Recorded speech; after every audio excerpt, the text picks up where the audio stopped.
Yo, what's going on, everybody? We got an emergency podcast. I'm doing this on my phone, not the normal podcast setup that I got going on right now. But, we got emergency podcast right now because we got lots and lots of rumors surrounding Oregon head coach Dan Lanning and the Alabama football program.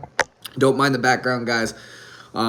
Just bear with me. This is emergency. Had to get on. I'm away from my podcast equipment, so we're on here today. But yeah, we got rumors flooding in. Matter of fact, the Vegas odds, if you're a betting man, the Vegas odds have Dan Lanning, Oregon head coach, Dan Lanning the favorite to be the next Alabama head coach after the breaking news just came out today. Alabama head coach Nick Saban is going to retire and hang it up. I mean, we're talking about literally, arguably, the greatest head coach in college football history hanging it up and leaving a dynasty like Alabama behind. And let me tell you, Alabama has the resources. They have everything they need to go get any coach they want around the country.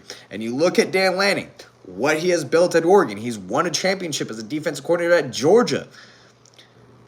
And you see the way he recruits. Obviously, Dan Lanning, his name is going to be thrown in the hat. We've seen this when Texas A&M opened up, and he immediately shot those rumors down, stating, "This is the place I want to be. This is my home." He stated that he's been to several different colleges. He has a family. He doesn't want to keep moving. And he made it pretty clear this is the place he wants to be here at Oregon when the Texas A&M job opened up. But let's just be real here as Oregon fans, and this is what I thought when this opened up is this is a little bit of a different monster than the Texas A&M job. Okay, Alabama, the resources and the ability to immediately just win and take off, and the donors you'll have at that school is just unrealistic. But again, I want to point everybody back to what Dan Lanning said when the Texas A&M job opened up, and that is he wants to be here. And I get it. You're probably saying, well, that's just coach speak. Every coach is going to say that. Of course, they're not going to come out and say that. And that's true. And originally, look, when I first saw the news, I was like, man, there's only one of two schools that I really think that Dan Lanning it will take off to. And to me, that was either Georgia and Alabama. And when you have a guy like Nick Saban, a big monumental domino like Nick Saban that goes off the board, that's going to cause all the rest of the dominoes to start falling along too. So it's going to be really interesting to watch. RJ Young from Fox College Football has Dabo Swinney at number 1 over there at Clemson. I think going to the SEC, going to Alabama from Clemson, he's obviously a national championship head coach. So to take him and go to Alabama, I think that would definitely make sense for Alabama. Then Dan Lanning was number 2. According to Vegas, Dan Lanning is number 1 with all the SEC ties down there, being an assistant at Alabama at one time.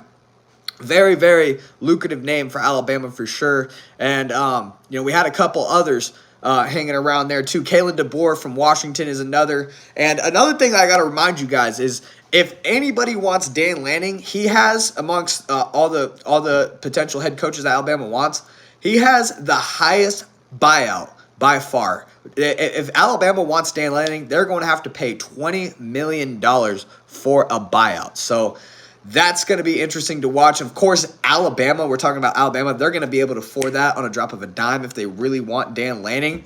But you can take that into consideration. Dan Lanning, the most expensive and really young, probably the least proven out of all the head coaches available, to be real with you. Now, all the potential you have for your program and how young Dan Lanning is also enticing, and that's why he's also so expensive, is because he has all this potential for the future, for your program. And how awesome would it be for the Alabama program to go and get one of the best defensive minds in college football and a guy that's already been there as assistant when they had some of their best teams to plug and play right then and there for the longevity of that program. Now, this is going to be interesting to watch. Me personally, what are my thoughts? Do I think Dan Lanning is going to leave the Ducks?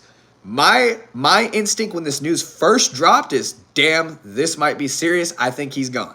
Because Georgia, Alabama, only 2 places I thought Dan Lanning would potentially leave for if they opened up. Texas A&M, I immediately knew, I don't think he's going there, man. Oregon's a way better place to be. It has this place positioned to win for the long term here at Oregon, going to the Big Ten especially. Texas A&M would be definitely hard to do, but Alabama, I mean, you're talking a dynasty you're taking over. And then Georgia is the place he won the national championship. He has ties there, so I definitely thought one of those two places would be. It's going to be interesting to watch.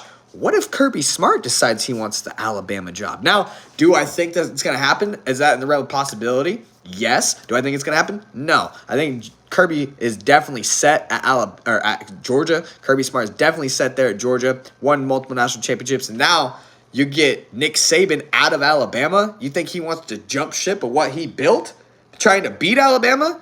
You basically just got handed to you the SEC with Nick Saban gone.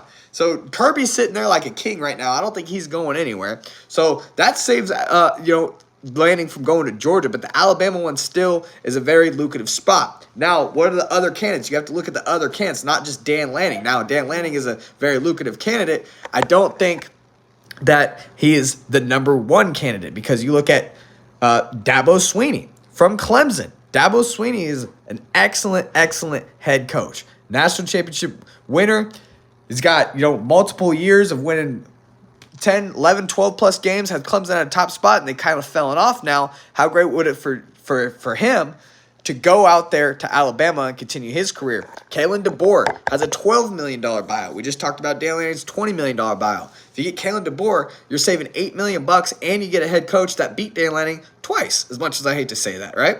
So, man, I'm going to be watching this. It's going to be interesting. There's no media availability. What sucks about this is it's going to be a long time until we actually get to hear from Lanning. Unless Lanning comes out himself publicly and shoots this down, it's going to be hard to hear from Dan Lanning or the media, because the media doesn't get to sit down with him and ask him questions until February 7th, which is right after signing day, right after signing day for the 2024 class. And Oregon right now pretty much has their class wrapped up. I don't think they're going to be signing anybody, not a lot of activity. That gives Dan Lanning a lot of time to go meet with Alabama and see what they're offering. And if I'm Dan Lanning, man, to take over a dynasty like Alabama and get handed the keys to that program, that's just a different place. That's what scares me, is because Alabama is such a blue blood type program, a new age blue blood, if that's what you want to call them.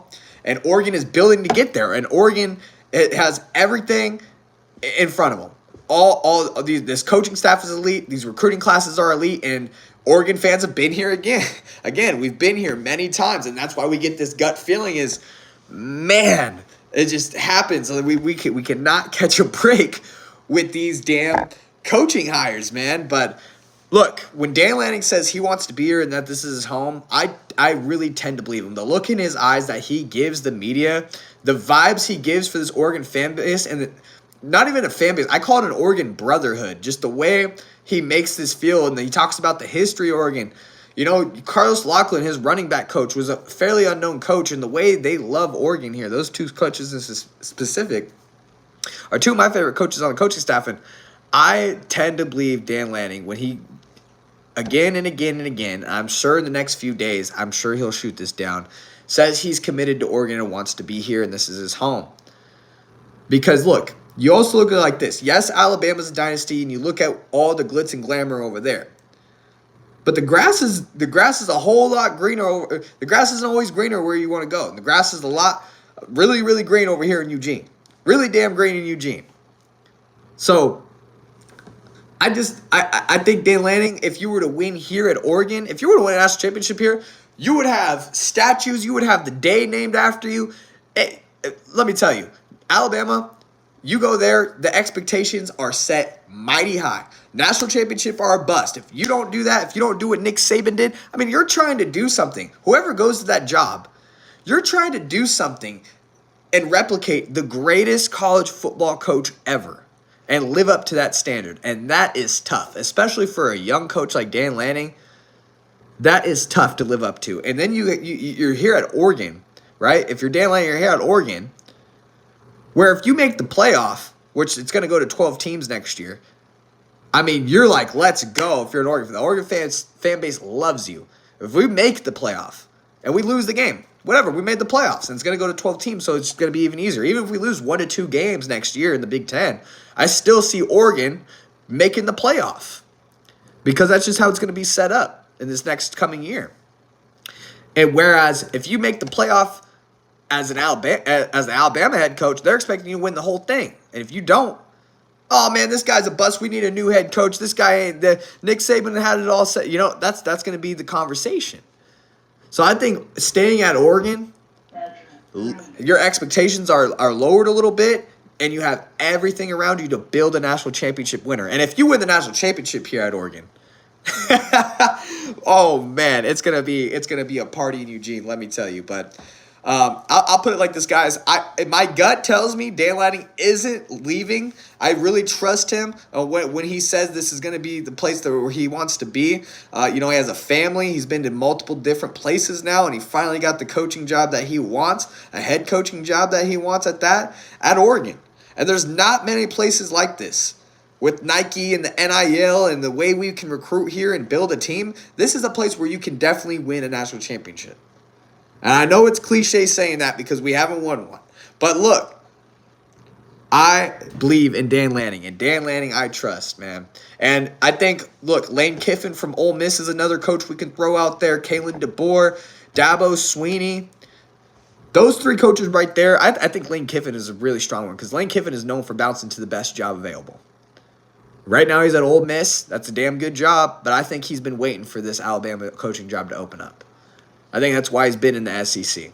So, in my opinion, I think Dan, he's going to be a candidate for sure. I think Alabama will be reaching out to him. But the loyalty test is here, Dan. Are you going to stand on business? Are you going to stand on business, Dan? It's on you, man. I appreciate everybody for tuning in once again. I will be keeping you guys updated on this for sure as much as I can. If you guys, please follow us at DuckZone503 on Facebook, Instagram, TikTok, Twitter, all the social media platforms that you got. Follow us on there to stay updated with us. I'll make sure to keep you guys updated. Hopefully Dan Lanning in the next few weeks comes out himself and really makes his own statement and says, that he's going to stay because it is scary, man. Alabama is definitely a great place to be a coach. No doubt about it. He has SEC ties. Dan Lanning was an assistant there for a while. So this is going to be one to watch. No doubt about it. But, man, I can't wait to see what happens. Brian Callahan, what's up, man? Nice to see you again. If Dan leaves, I'll never forgive him. That would be a summary. Well, I'm right there with you, bro, because look, you can't just come out here to a fan base and say, this is home, this is that, this is this, and then the next coaching job opens, he bounces. We've been through this. I understand it. But you also got to understand, too, look, if you're in Dan's shoes, man, this is your profession. You got to go to the best place for you, right? But there's a loyalty factor to this and a character factor of are you true to your word, right? So I get it, but almost every head coach does this, man. Matthew Maximus, Dan is not scared of a challenge. I think he knows he has a product that can win big. So I don't know if he fears following in those shoes. I agree. 100%, and I can't wait to watch it, man. As always, guys, go Ducks. I'll see you in the next podcast and keep you guys updated. Go Ducks.